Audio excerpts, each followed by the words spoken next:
Enquanto dengue, zika, chikungunya e febre amarela concentravam a atenção da mídia e das autoridades de saúde, a malária voltou a crescer no Brasil. Foram 10 anos com números em queda. Em 2016, o país chegou a registrar a menor quantidade de casos em 37 anos.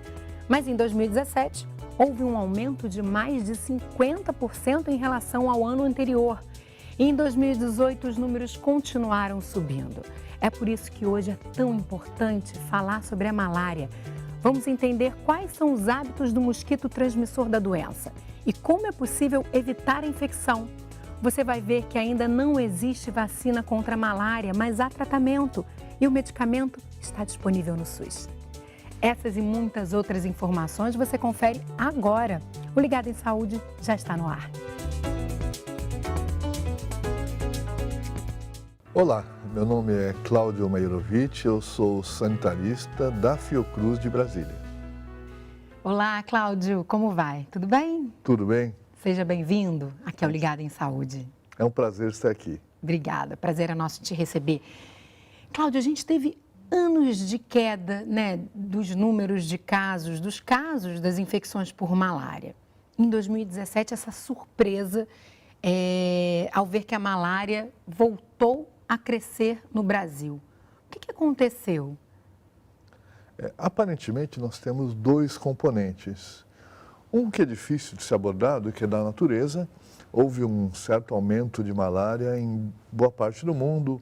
É possível que isso esteja relacionado a fatores climáticos, algo a ser estudado com o tempo. Agora, um outro está ao nosso alcance, que é a política pública. A malária tem essa história. Sempre que ela aumenta, ela ganha prioridade política, tem uma intensificação das políticas de controle e ela baixa. Nos últimos anos, essas políticas vinham se mantendo continuamente e ela vinha baixando. Aí, num momento em que há alguma ruptura, alguma fragilização das políticas e das atividades de controle, ela volta a aumentar. Ou seja, nós não podemos descansar em relação ao controle da malária. Como quase tudo que a gente fala em saúde, a gente diz que política de saúde é quase como andar de bicicleta. Se não andar para frente, a bicicleta cai.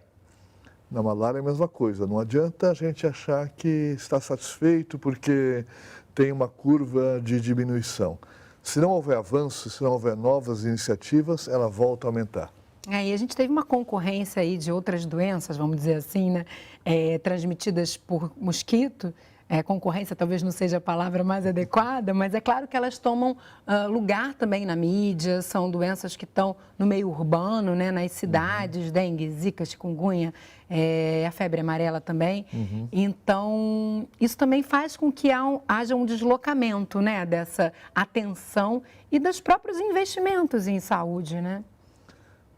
Acho que há uma sobrecarga do sistema, de fato, com novas epidemias, os vírus que surgiram que praticamente não eram conhecidos. Essa sobrecarga não foi tão grande nos serviços de saúde porque houve um certo distanciamento geográfico. Dengue, a gente já tem há muito tempo espalhado no Brasil. Zika e chikungunya se concentraram mais na região nordeste, é claro, atingiram o Brasil inteiro. Isso. E a malária se concentra na região norte. Então, de fato, eu acho que houve uma concorrência na prioridade do governo federal e na atenção dada, mais do que no recurso disponível na rede de saúde em si. Vamos dar uma olhadinha, você falou da região norte, né? A gente tem um mapa que mostra onde que a malária é endêmica no Brasil, né? Quer dizer, onde que há esse registro contínuo de casos, né, Cláudio? O ano todo. A gente vê que é aquela área ali que a gente conhece como Amazônia Legal, né? Com os estados do Acre, Amapá, Amazonas, Pará, Rondônia, Roraima. E também tem parte ali dos estados do Maranhão, né? Ali mais a região oeste, Tocantins, a região noroeste e a região norte do Mato Grosso.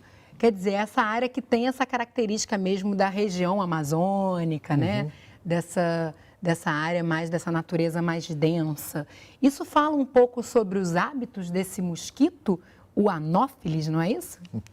Fala sobre as características da região de muita água, que não só condiciona os hábitos do mosquito e é muito propícia à proliferação do mosquito, como das pessoas. Quer dizer, as pessoas vivem em torno, muitas vezes, sobre os rios ou sobre áreas alagadas. Toda a região amazônica, a região de floresta amazônica, propriamente dita, é uma região de muita convivência com a água. E o mosquito, justamente, ele prolifera na água, especialmente água mais parada. Isso não significa que ele não prolifere nos rios, mas especialmente naqueles pedaços em que o rio tem algum tipo de curva, algum tipo de remanso, calma, em que a água né? fica calma, exatamente.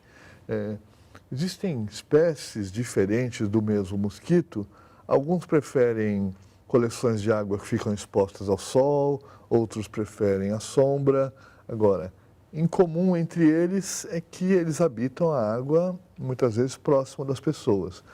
Podem ser os cursos e coleções de águas naturais, lagos, rios, beiras de rio, como a gente comentou, ou mesmo aqueles que são produzidos pelas pessoas. É o caso, por exemplo, das lagoas para a criação de peixes. Então, tanto nos casos em que esses lagos são abandonados, deixam de ser de criação de peixe, então o peixe é um predador natural da larva, ele deixa de agir, como quando não há um cuidado com as margens e se acumula muita vegetação ali e os peixes não chegam até as beiradas. Então, ali fica um ambiente muito propício para as larvas. E quais são os hábitos dele em relação a essa transmissão, de fato, da doença, né? Quando que ele costuma picar o ser humano? Habitualmente, o ciclo natural do mosquito, chamado mosquito anofelino, ou mosquito prego, carapanã, que ele pica ao amanhecer e ao entardecer. Naquele momento que o sol está surgindo ou que ele se pôs há pouco tempo, principalmente no início da noite. E o habitual também, que a gente está acostumado a pensar em malária, é no mosquito que pica dentro de casa, principalmente ao anoitecer. No entanto, dependendo das atitudes e dos comportamentos das pessoas, o mosquito se adapta muito facilmente. Por exemplo, em regiões onde não havia energia elétrica, as pessoas iam naturalmente dormir mais cedo e esse era o horário de picada dos mosquitos. Quer dizer, com a entrada da energia elétrica, as pessoas ficam acordadas até mais tarde, algumas têm televisão, né? O mosquito foi aproveitando isso também e passou a ter um hábito que se prolonga um pouco mais. Ele, dependendo da condição, se as pessoas conseguem proteger bem a casa, usar um inseticida dentro de casa, os mosquiteiros protetores ou telas, ele passa a picar fora de casa também. Então, ele é um mosquito muito flexível, mas não de vai fato... perder a oportunidade de picar, né? Ele precisa do sangue para se reproduzir, então ele vai se adaptar aos nossos hábitos. O sangue, aquilo é um insumo que a fêmea do mosquito precisa para que os ovos possam gerar novos mosquitos. E vamos entender como é que ele transmite a malária? Vamos dar uma olhada, a gente tem mais uma arte, uma cartela, um desenho que nos ajuda um pouco a entender essa história, né? Porque a gente vê ali a fêmea, né, do mosquito, que pica. Ela, ao picar uma pessoa infectada com a malária, ela passa então a transmitir esse parasito, que é um parasito do gênero Plasmodium, e aqui no Brasil a gente tem essencialmente dois, né, Cláudio, que é o Vivax ou Falciparum. Exatamente. E a partir disso ele passa a carregar esse Plasmodium, vai picar então uma pessoa saudável e essa pessoa vai ficar doente depois dessa picada por conta da transmissão desse Plasmodium. Queria que você comentasse um pouquinho sobre as diferenças desses dois Plasmodiums, o Vivax e o Falciparum. Estou falando certo, né? Certíssimo. O Vivax, ele é responsável pela maioria dos casos, mas há uma diferença aí em relação à gravidade, né? Exatamente. No Brasil, predomina o Plasmodium Vivax, que costuma causar uma doença menos grave. O Plasmodium falciparum, ele predomina de uma maneira muito importante nos países africanos, mas ele também está presente no Brasil e a sua presença não é nada desprezível, perto de 20%, um pouco menos de 20% dos casos atualmente, e ele costuma causar doença mais grave. Então, os dois são preocupantes. Há uma peculiaridade ainda do Plasmodium vivax, que é aquele que é menos grave, mas ele pode permanecer por mais tempo. Ele pode causar recaídas mais tardiamente e se manter no organismo por mais tempo, porque ele fica como se estivesse dormente no fígado, mesmo quando a pessoa deixa de ter sintomas, se ela não for tratada adequadamente. Perfeito. E quanto à letalidade, né? Você está falando que então o Vivax ele costuma causar uma infecção mais branda, mas que pode se estender um pouquinho. Mas a primeira infecção ela pode ser sempre a mais grave, não é isso? Estou perguntando porque a gente fica naquela lógica da dengue, né? Dengue você vai pegar 1, 2, 3, 4 vezes de acordo com o tipo do vírus que você foi infectado. Isso, a malária, no máximo uma vez por vírus, né? Exatamente. A malária você pode ter N vezes. E ela vai ficando mais grave à medida que você tem ou a primeira infecção costuma ser a mais grave? Justamente, ao contrário de dengue, em que geralmente a primeira infecção ela pode ser muito incômoda, mas raramente ela é grave, e ela poderá ser mais grave numa segunda infecção por outro vírus. No caso da malária é o contrário. Não existe imunidade completa contra a malária. Tem gente que já teve 30 vezes, né? A gente tem casos. Pessoas assim. de municípios de fato endêmicos, às vezes têm 10 malárias no mesmo ano. Que loucura. 10 vezes. Inclusive isso é um problema, porque as pessoas passam a conviver com certa naturalidade com a malária. E isso, é claro, diminui a sensibilidade para as ações de controle, para as ações de prevenção, às vezes até mesmo para o tratamento. A primeira malária, o primeiro contato, costuma ser aquele da doença mais intensa, porque não há imunidade nenhuma daquela pessoa contra o parasito. Então, ela reage de maneira muito intensa. Depois que a pessoa tem a segunda, a terceira, a quarta malária, costuma ser uma doença mais amena. Tanto no caso da malária vivax, como da malária pelo Plasmodium falciparum. Então, a gente adquire uma certa imunidade, uma imunidade parcial, né? Que vai tornando esses sintomas um pouco mais brandos. Mas a infecção está ali, ela acontece, e essa pessoa continua sendo uma pessoa que facilita o ciclo que a gente viu, porque se ela for picada por um mosquito, esse mosquito passa a transmitir esse parasito, né? Exatamente. Apesar dos sintomas poderem ser mais brandos, ela continua sendo uma reprodutora, digamos assim, do ciclo da malária. Ela ainda está sujeita à doença, dependendo da situação imunológica dela ou de situações peculiares, como a ocorrência de outras doenças, ou durante a gestação, ela também fica mais frágil frente à possibilidade do agravamento da malária, mas em qualquer das circunstâncias, tendo a malária, ela pode ser picada por um mosquito e manter o ciclo da malária naquela localidade. Além da gestação, os extremos de idade também são grupos mais vulneráveis, que podem desenvolver uma doença um pouco mais séria? Justamente. Estima-se que quase metade das mortes por malária no mundo aconteçam em crianças de menos de 5 anos de idade. As crianças mais velhas aí têm um comportamento semelhante ao do adulto. Então, as crianças são um grupo muito frágil para a malária.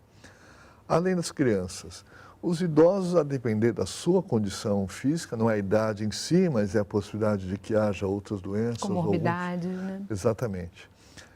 Pessoas que têm algum tipo de deficiência imunológica, particularmente pessoas com AIDS, mas também com outras deficiências, e as gestantes também são um grupo especialmente vulnerável à malária. Por isso que é tão importante a gente estar atento aos sinais, né, aos sintomas mais característicos da doença e buscar tratamento. E é justamente sobre isso que a gente fala no próximo bloco, sintomas, tratamento, como é que é o diagnóstico no SUS, é daqui a pouquinho. Continue ligada.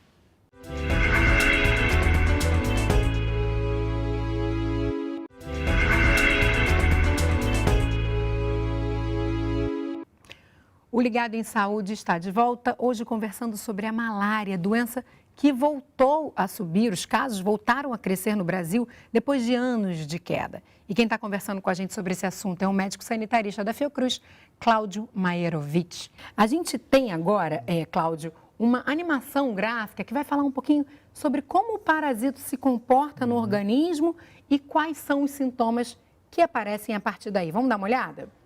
Olha lá, a gente vai ter então esse fígado, né, que é o que vai acender agora ali pra gente. O fígado normalmente é o órgão que é acometido pelos parasitas quando há a picada do mosquito transmissor, né? Depois que eles se multiplicam dentro desse órgão, esse parasito cai na corrente sanguínea e lá na corrente sanguínea ele vai invadir as hemácias, né? Os glóbulos vermelhos, e lá dentro vai haver uma reprodução. E essa reprodução dos parasitos faz com que essa hemácia se rompa, esses parasitos voltam à corrente sanguínea, continuam esse processo, e é todo esse processo que vai desencadear, então, os principais sintomas, que são os sintomas característicos da malária, que a gente vai mostrar ali agora, que podem ser febre com ou sem calafrio, tremores no corpo, suor intenso, dor de cabeça e dor no corpo. Esses são os sinais clássicos, né, Cláudio, quando a gente fala de malária? Justamente. Em geral, no início, é uma febre. Quando a pessoa tem febre em região de transmissão intensa de malária, já é a primeira hipótese é que seja malária. Febre, dor de cabeça, um mal-estar, porque os parasitos eles estão começando este ciclo deles, fazendo esse processo. Aos poucos, eles vão como que sincronizando a sua vida. Então, é aquilo que se fala da periodicidade da malária. Então, tanto no caso da malária pelo Vivax como pelo falcíparo, a cada 48 horas esse ciclo acontece. Ao completar esse ciclo, um monte de células vermelhas se rompem ao mesmo tempo, que é justamente porque os parasitos estão se reproduzindo ao mesmo tempo. Aí a pessoa tem uma febre muito alta, ela começa com mal-estar, tem um frio imenso, começa a tremer, tem uma febre muito alta, depois ela começa a sentir calor e depois suar muito. Quando passa essa fase toda, que pode durar de 5 a 6 horas num ciclo desses, e a pessoa sofre muito com isso, em geral os sintomas diminuem bastante, a pessoa ainda tem um pouco de dor de cabeça, muito cansaço, mas se sente melhor. E aí até acha que passou. Daí daqui a 2, 3 dias, repete o ciclo. Então isso fica se reproduzindo. É cíclico, né? Enquanto você não Exatamente. trata... Ou seja, agora ela pode ter, então, essa característica muito típica da malária, desses acessos de frio, tremor, calor, mal-estar imenso, pode vomitar, sentir mal, etc. Ou ela pode ficar como uma febre que vai e vem, a pessoa tem enjoo, dor de cabeça, vomita. Em alguns casos pode haver o agravamento também, atingindo sistemas específicos do corpo e gerando problemas mais graves. Como quais sintomas? Só para a gente já deixar apontado, né, que acho que é um alerta importante também, um sinal de agravamento da doença, né? Especialmente no caso da malária pelo plasmódio falcíparo, mais preocupante é quando a malária atinge o sistema nervoso central, chamada malária cerebral. Então, em que a dor de cabeça fica mais intensa, pode haver sintomas parecidos com a meningite, com enrijecimento da nuca, a pessoa pode ficar confusa, perder a consciência, e se percebe que o estado clínico vai piorando. Pode haver um problema renal, com insuficiência renal, problema respiratório, em que há uma incapacidade de oxigenar adequadamente o sangue. É um agravamento por falta, inclusive, de tratamento, né? E aí eu queria já encaminhar para esse lado. O diagnóstico no SUS é um diagnóstico simples e o tratamento a gente sabe que está disponível. Mas eu quero que você comente um pouquinho. Como é que é esse diagnóstico para a gente começar? Na região amazônica existe uma rede que foi estruturada ao longo de muitos anos, em que há profissionais chamados microscopistas, que são especializados em fazer um exame da gota do sangue, é chamada gota espessa. Então a pessoa, e isso está espalhado, são mais de 3.000 espalhados pelos estados da região amazônica. Então se tira uma gotinha de sangue, ele põe na lâmina e observa no microscópio e enxerga diretamente o parasita. É rápido? É rapidíssimo. Este mesmo profissional, inclusive, em geral, ele já tem um medicamento que ele fornece. Em outros lugares ou nas próprias capitais, aí tem os laboratórios que fazem esses exames também. Essa rede não funciona da mesma forma fora da Amazônia. E é justamente fora da Amazônia que, às vezes, o problema acaba sendo mais grave, porque as pessoas não estão alertas para a malária e a rede também não é distribuída da mesma forma. Muitas vezes nem desconfia da malária, né, quando você está fora dessa região ali da Amazônia Legal, e também não há esse diagnóstico tão facilitado. Inclusive, quem viajou, quem esteve nessas áreas, né, gente, de transmissão endêmica, deve ficar atento, né, Cláudio? E qual o tempo de incubação da doença? Em geral, demora um pouco mais de uma semana, 12 dias a 15 dias, para que comecem a surgir os sintomas. Esses sintomas mais gerais, uma febrinha, dor de cabeça, podem aparecer antes, especialmente no caso da malária pelo Plasmodium vivax. E é importante justamente lembrar isso. As pessoas da Amazônia estão acostumadas com isso, assim como as pessoas da África. As pessoas de fora da Amazônia, às vezes, nunca viram um caso de malária, então nem desconfiam. Então, por isso, a letalidade, ou seja, a possibilidade de morrer de malária para quem tem a doença, é quase 100 vezes maior fora da Amazônia em relação à região amazônica. Vamos falar um pouquinho da prevenção? Prevenção individual, né? O que cada um pode fazer para evitar essa transmissão pelo mosquito. Vamos dar uma olhadinha? A gente destacou ali algumas medidas, como, por exemplo, uso de mangas e calças compridas, uso de telas em portas e janelas, uso de repelente e também, isso é muito importante, uso de mosquiteiros impregnados de repelente, que normalmente é uma ação, né, uma medida de distribuição das autoridades de saúde e que fazem uma diferença fundamental nessas áreas de transmissão, né? Exatamente. Então, o princípio é constituir barreiras físicas contra o mosquito. É o caso das roupas, telas em janelas. O próprio mosquiteiro, ele é uma barreira física em si. E barreiras químicas, tanto aquelas que afastam o mosquito, como é o caso do uso de repelentes, e nessas regiões é importante usar repelente o dia inteiro. A aplicação de inseticida dentro de casa. Então, nas regiões onde há transmissão contínua de malária, os agentes de controle de endemias, eles entram nas casas e aplicam inseticida nas paredes das casas, de forma que quando o mosquito pousa, ele tem contato com inseticida e morre. E o mosquiteiro impregnado com inseticida, ele é um misto das duas coisas também.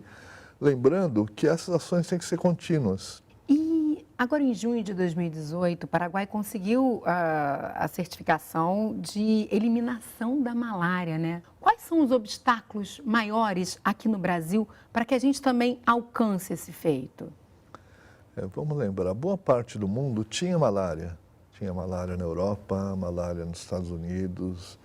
Em boa parte do mundo, nas regiões subtropicais, também tinha malária. E essas áreas praticamente todas conseguiram eliminar. Hoje a malária se tornou uma doença mais das regiões tropicais propriamente ditas. O Paraguai ele tem um clima um pouco mais ameno que a região amazônica brasileira. Isso facilita a eliminação. Agora, o segundo componente certamente é a continuidade da política pública. Então, os instrumentos são semelhantes. Aquilo que é feito no Paraguai é feito no Brasil também. Não há nada novo, né? Não há muita diferença, não há... É mais você manter de fato isso. Exatamente. A política de controle de malária foi mantida continuamente. E quando a gente fala de malária, a gente está falando de uma doença também que ainda não tem vacina. Mas as pesquisas já estão aí há algum bom tempo buscando essa forma de proteção, né? Nós temos algumas décadas de pesquisas de uma vacina contra a malária que conseguiram apenas uma vacina com resultados parciais, que vem sendo usada ainda como um experimento na África, e vem sendo recomendado esse experimento da África, porque aparentemente ela consegue um nível de proteção relativamente baixo, digamos, entre 20% e 30%. No entanto, 20% e 30% a mais de controle sobre a malária já é um passo importante, Sem dúvida. aliado a outras políticas. Agora, existem duas coisas muito importantes em relação à prevenção da malária.